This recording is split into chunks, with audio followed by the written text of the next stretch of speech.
साथी दांगड़ा जी, मंच संचालन कर रहे हमारे पुराने साथी हंसराज जी, कुछ साथी मेरे इसमें परिचित हैं, कुछ परिचित नहीं है,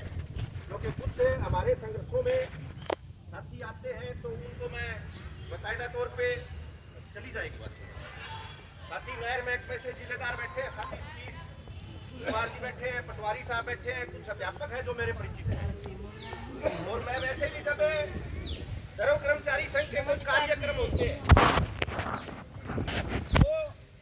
सामूहिक कार्यक्रम होते हैं, उनके लिए जब आम कर्मचारी के अंदर हम जाते हैं तो कुछ लोगों से जब हम 2 या 200 रुपए चंदे के रूप में भी लेते हैं, तो भी साथियों की मुझे आज जब स्कूलों में जाता हूं तो पहचान है उन साथियों की।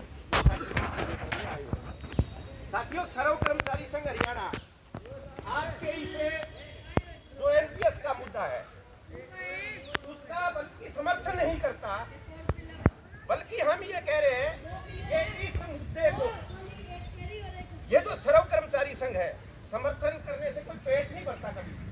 हम ये कह रहे हैं कि इस मुद्दे को बनाने वाले भी अखिल भारतीय राज्य कर्मचारी महासंघ के साथ सर्व कर्मचारी संघ हरियाणा की जो एफिलिएशन है,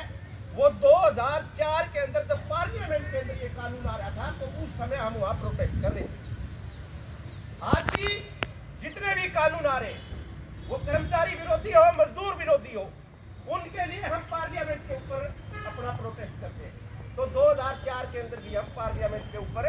उस समय ये प्रदर्शन कर रहे थे कि हिंदुस्तान के कर्मचारियों को एनपीएस नहीं चाहिए। और उस कार्यक्रम को करते करते आज लगातार मतलब 2023 में हम प्रवेश करेंगे, और मैं दावे के साथ कह सकता हूं कि 1991 से लेके आज तक इन नीतिगत मुद्दों के खिलाफ अखिल भारतीय राज्य कर्मचारी महासंघ और सर्व कर्मचारी संघ हरियाणा ने 28 हड़तालें की है। 28 हड़तालें की है। शायद आप हो सकते हो कि उस समय जॉब में नहीं थे, और हम जब 1991 के अंदर ये जो WTO की,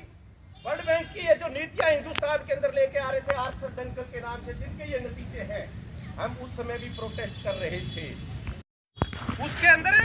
आपने देखे होंगे कि सैकड़ों की तादाद में किसान संगठन थे,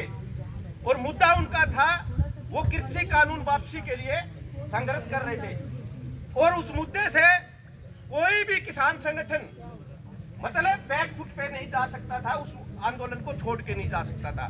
अब आप साथी जब इस जॉब के अंदर आने के बाद में आपने महसूस किया कि ये जो एनपीएस का मुद्दा है ये हमारे बुढ़ापे का सहारा नहीं है, और आप आंदोलन के लिए तैयार हुए। एक अच्छी बात है कि आप आंदोलन के लिए तैयार हुए, लेकिन मैं ये कह रहा हूं कि आंदोलन करने से सब चीज हासिल नहीं हो सकती, क्योंकि जब तक आप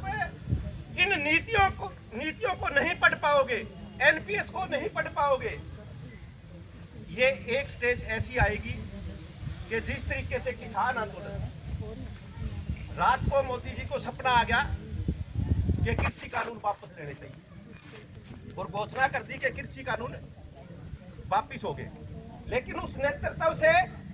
नेगोशिएशन नहीं हुई, टेबल टॉक नहीं हुई। क्या कमियां थी, क्या और चीज थी, वो उजागर नहीं हो पाई या हो पाई है। और आज मोदी जी, अभी वो सीतारमण जी कह रही थी कि एनपीएस के ऊपर कोई कमेटी गठित करके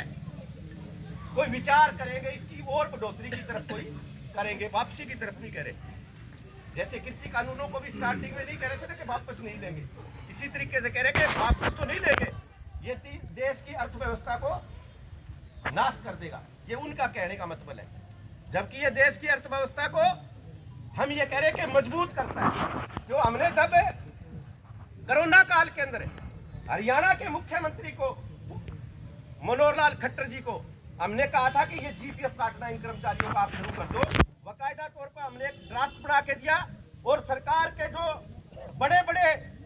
मतलब इसके इकोनॉमिक्स के जो उनके जो बुद्धिजीवी थे, उन्होंने कहा कि सर्व कर्मचारी संघ के इस सुझाव को हमारे को एडॉप्ट करना चाहिए, और ये पैसा जब सरकार के पास आएगा जीपीएफ का, फिर ये लोगों के बीच में जाएगा और सरकारी कंपनियों में लगेगा, तो हरियाणा की जो अर्थव्यवस्था है वो मजबूत होने के चांस है। कोरोना काल में जब एक विकट परिस्थिति पैदा हुई थी, हम उस समय से भी लगातार ये कह रहे हैं कि ये जो पुरानी पेंशन है, इसको अगर आप बहाल करोगे तो हो सकता है कि जब तक ये लोग इस दुनिया के अंदर रहेंगे और जब तक आप इनको पेंशन देते रहोगे, तो ये जानकार लोग हैं, वो जो सर्कल बनता है डिमांड एंड सप्लाई का, या जो औद्योगिक क्षेत्र के अंदर साथी काम करते हैं, उत्पादन का से खर्च होके और ज्यादा विकास की गति पैदा होती है। इन्होंने तो भविष्य के लिए, जब आपको पेंशन ही नहीं है तो भविष्य में फिर आप खरीदोगे क्या?